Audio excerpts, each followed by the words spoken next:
So the more newer trend is the passive solar, orient ourselves onto the sun.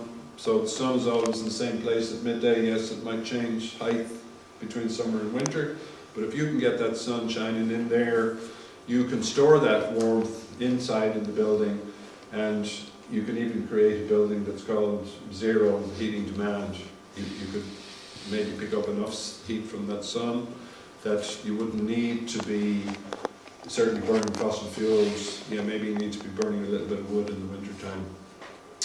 And that's relatively easy to do, but it's interesting when you introduce this orientation principle. It really keys us into this element of time. So if the sun is always in the same place at noon, you know, and you have a mark on the floor, you could look at that shadow and you could say it's before noon, it's after noon. Of course, this is how people used to live. They didn't have clocks, didn't have watches. And again, I suppose the industrialization of time, you might call it, started with the Industrial Revolution, because before that, that was how people knew the time. It was morning. See, I live in Australia part of the year, I get confused. We get east, sun rises, moves to the south at midday, goes to the west in the evening. Just past the equinox, we know that those equal day and equal night. So sun is setting, 6 o'clock, sun is setting over there in the summertime, it's later, that the house then is a natural clock. But the interesting thing about that is that it introduces this other dimension of time. And because we started off on paper with 2 dimensions, so all of these drawings that are made for buildings, and they're all drawings looking at the building from the outside, basically 2-dimensional. Take it out on site, turn it into 3 dimensions, orient it to the sun, you suddenly have this 4th dimension. Now those are the 4 dimensions of the world as we know it. So this is what gives the architecture and the making the house such power in terms of initiating change in our lives, because we're engaging with these 4 dimensions of the world as we know it. There's very, very few other things that we can do in life that involve this engagement with the 4 dimensions of life. So the giving up of the traditional house, a lot of this was relinquished, because it's this engagement with those 4 dimensions that connects us into the natural world. You know, and that's, you know, the sun is the center of the natural world. Without the sun, you know, there's no growth, there's no fossil fuels, there's no morning. It's curtains time. So when we make our houses look at that, yet the mind might say we're gathering the solar energy, but we're actually drinking in that energy, because that's what keeps us alive, that's what fuels our own life. And then we look at some of these old traditions of architecture in India and in China. This is what we discover is the basis of the design of the house. It's not just to shelter us from the elements, it's to energize us that we can live our lives. And in the Indian tradition, it would be called the prana, the life energy. In China, it's called the qi. And the positioning of the building, the direction it points, the nature of the landscape, all of this is taken into account so that the person who's inside in that building is going to, you know, be able to live a good life and, you know, flourish.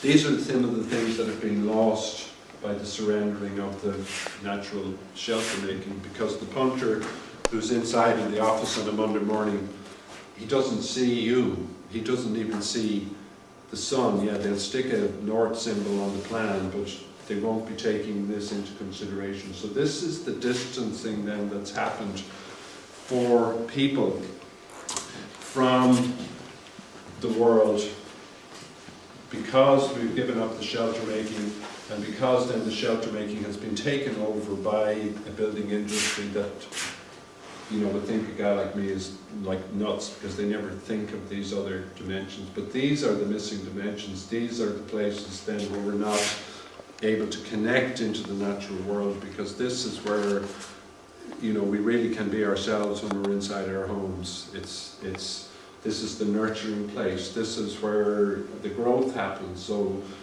we can start thinking of the house as a place where we plant ourselves so that our lives can grow fruitful, because that's what we've got. We've got time. This is what we get when we come in. If we sell a big chunk of time to people that don't care about us and all they care about is profit, we'll end up being disconnected from the essence of our own life, and of course that's a tragedy. So how can we start recapturing that?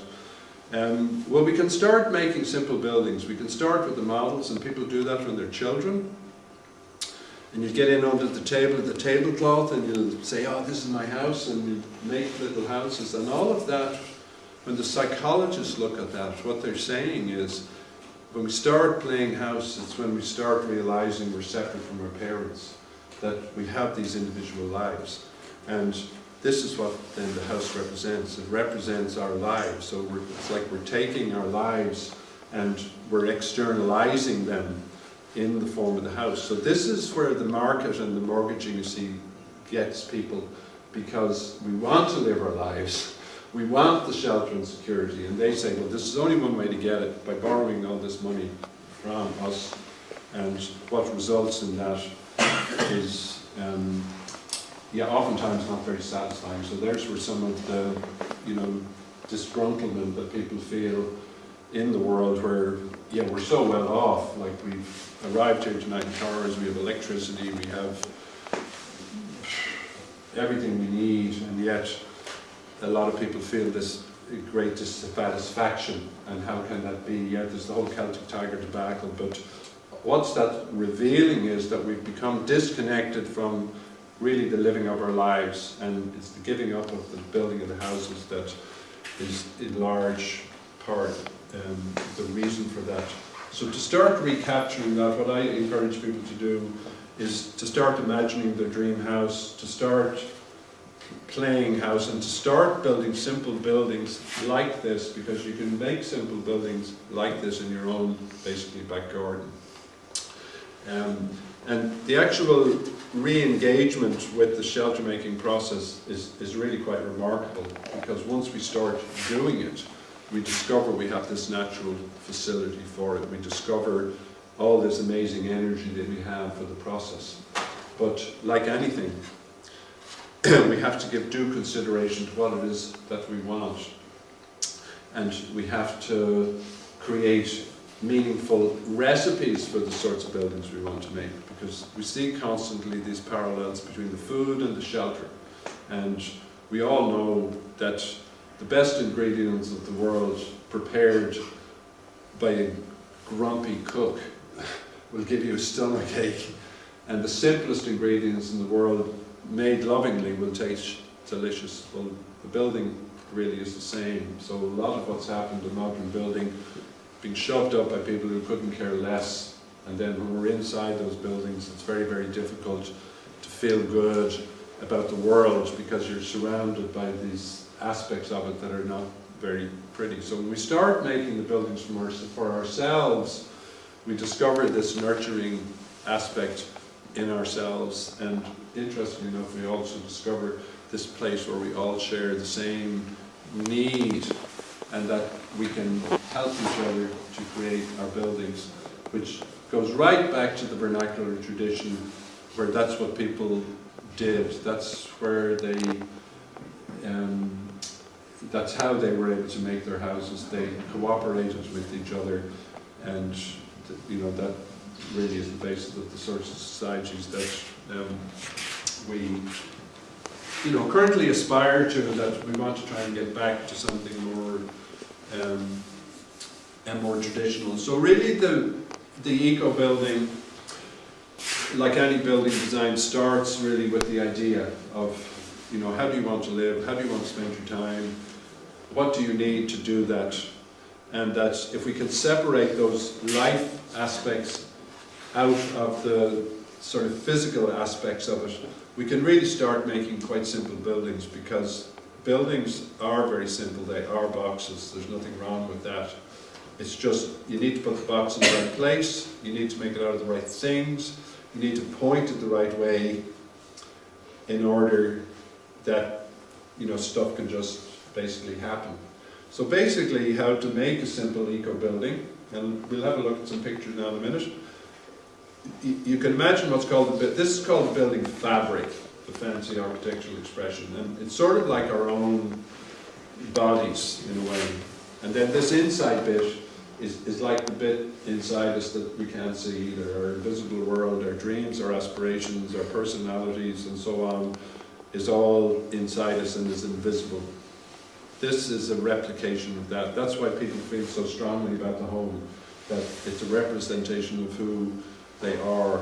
So to make an effective eco-building, you need to get this invisible bit clear. What are your dreams? What do you really want to do? How do you really want to spend your time? And the best way to do that in the current world is to make yourself a little shed in the back garden that's sensitively made, where you can just start doing it. Because it's the starting of doing it that is when it all, you know, you can't figure it all out from beginning to end. You can create the context whereby you can start. So it's like yogurt, or it's like making yogurt, or it's like yeast. You put a little bit of the yeast in there, or the yogurt culture, and all sorts of stuff happens. So that's why stuff like the men's shed is so good, creating context for stuff to happen. And Michal was talking about the community gardens. Make simple buildings that provide the context for all sorts of interesting things to happen.